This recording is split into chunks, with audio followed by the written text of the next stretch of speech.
Conjuring 2, The Enfield Poltergeist.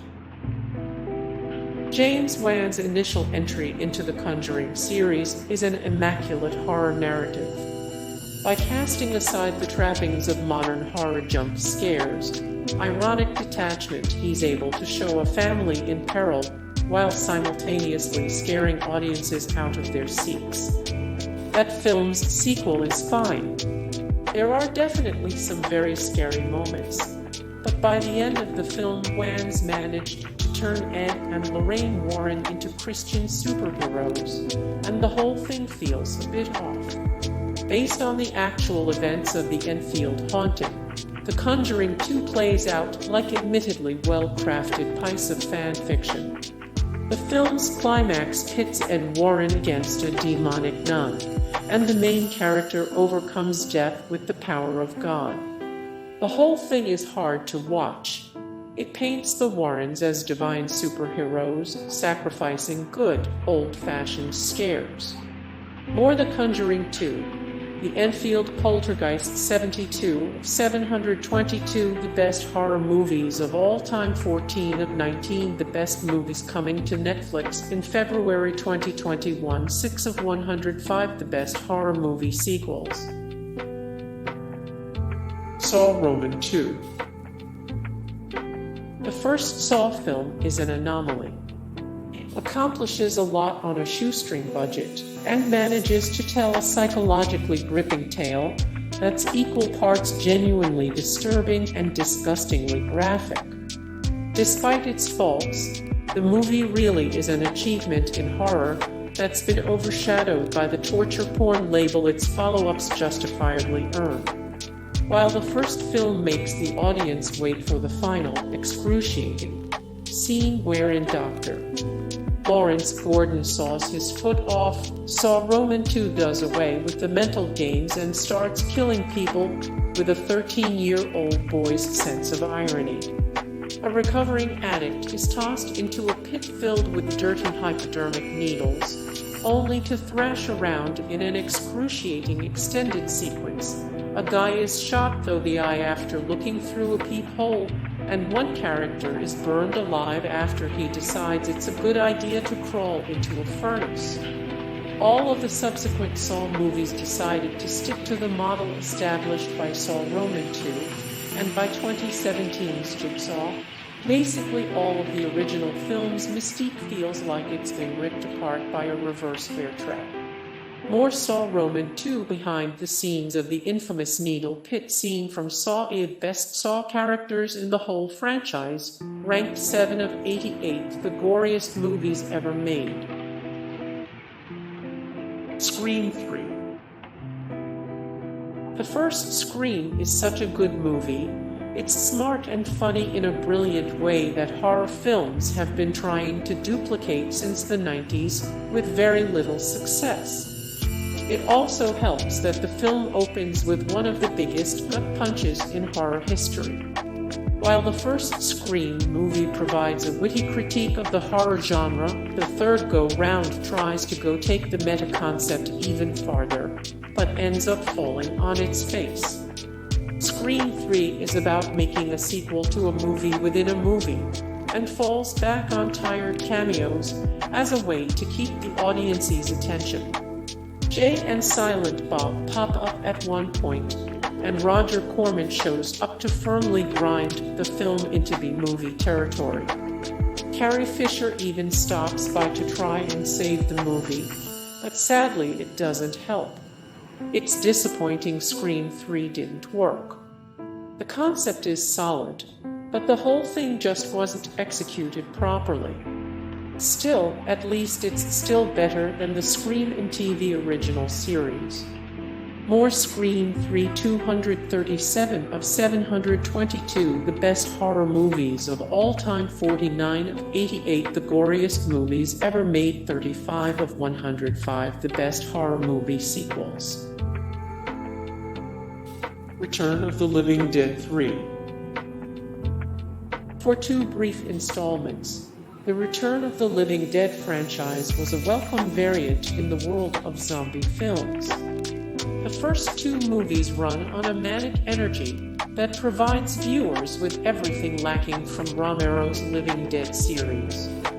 Despite this, the third film in the series nosedives into Cinemax After Dark territory, and the franchise never recovers. When a military brat's girlfriend dies, after sneaking onto a classified army base as one does, her lover brings her back to life with zombie juice, and things just keep going predictably from there. Over the course of the film, she slowly turns into a bizarrely 90s zombie, complete with amateur piercings. More Return of the Living Dead 361 of 144 the best zombie movies of all time, 59 of 117 the best zombie comedies, 32 of 204 the best zombie horror films. Halloween 6. The Curse of Michael Myers. It's hard to tell where exactly the Halloween series went off the rails. Some purists may argue the third film in the series, Season of the Witch, which follows an evil coven which has gone into business of making Halloween masks that cause children's heads to explode, is the first moment where everything goes sideways. Halloween Resurrection stars Busta Rhymes as the host of Dangertainment, and in TV Fear knockoff filming at the Myers home in Haddonfield, Ill. That's not a bad choice for the worst film in the franchise, but it's no Halloween 6. The Curse of Michael Myers. Curse tries to tie Season of the Witch into the overall lore, while explaining away Michael Myers' immortality by showing he is simply the product of an evil cult that made its home in Haddonfield. According to Halloween 6, Michael is infected with the Thorn, a druid curse which makes a child kill their siblings on Halloween. Whereas the original film presents a startlingly realistic killer, he wields a commonplace kitchen knife and wears a store-bought Halloween mask, Halloween 6 decides that made-up evil is way scarier. Ultimately, however, it just winds up being disappointing. The Descent Part 2. The first film in the Descent series is one of those horror films that comes out of nowhere and doesn't let up until the credits. Despite having two separate cuts, one where the main character dies, and another where she escapes but is mostly dead, both feel dark and brutal in the best of ways. The sequel tries its hardest to undo all of the best parts of the first film. The main character survives, but she has amnesia, so she has to go back into the spooky cave she barely made it out of before. One of her apparently dead friends also managed to survive, and has basically become Ripley from Aliens. This time around, the unstoppable creepy crawlies of the first film just don't feel that scary or unstoppable. It's a watered-down sequel that doesn't need to exist, and is a perfect example of a desperate attempt at a quick cash grab. More The Descent Part 2, 101 of 114 the best horror movie franchises, 36 of 45 the best horror movies, About Travel Gone Wrong, 407 of 488 the scariest movies ever made. A Nightmare on Elm Street 6, Freddy's Dead. Even though the people behind the Nightmare on Elm Street franchise seem to care about the overall narrative of their long-running series, there are still some definite missteps.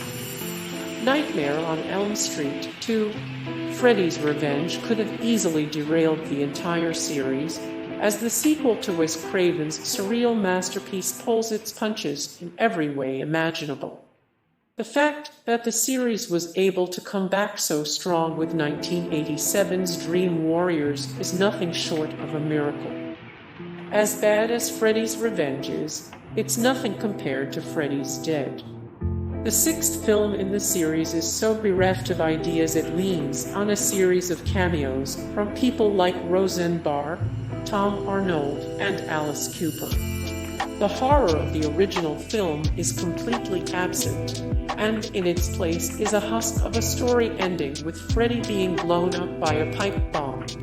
The only good thing to come out of Freddy's Dead is the hard reset that occurred once the series was literally blown up. When Wes Craven returned to the fold to write and direct New Nightmare in 1994, audiences were reunited with a character they could actually be afraid of.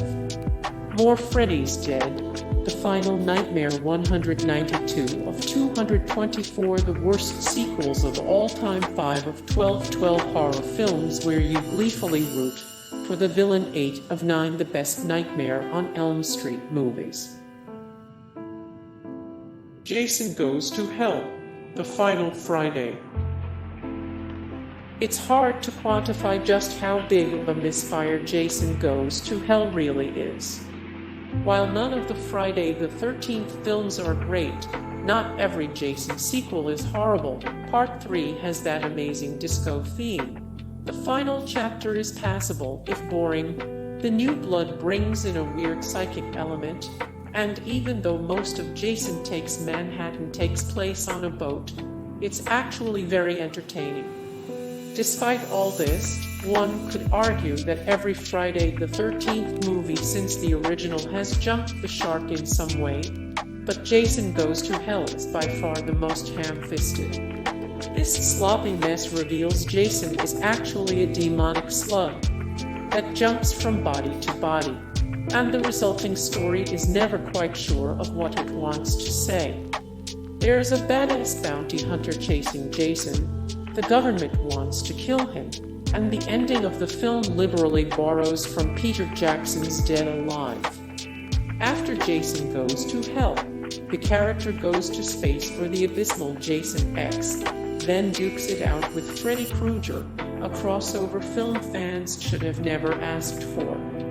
More Jason Goes to Hell, the final Friday, 67 of 88, the goriest movies ever made, 77 of 105, the best horror movie sequels, 89 of 149, the best horror movies of the 1990s. Hellraiser, Inferno. Hellraiser, Inferno. Texas Chainsaw Massacre, The Next Generation. Texas Chainsaw Massacre, The Next Generation. Hey guys, thank you so much for the support and likes and comments down below, and also thank you so much for watching, and I look forward to see you in the next video. Then take care, bye.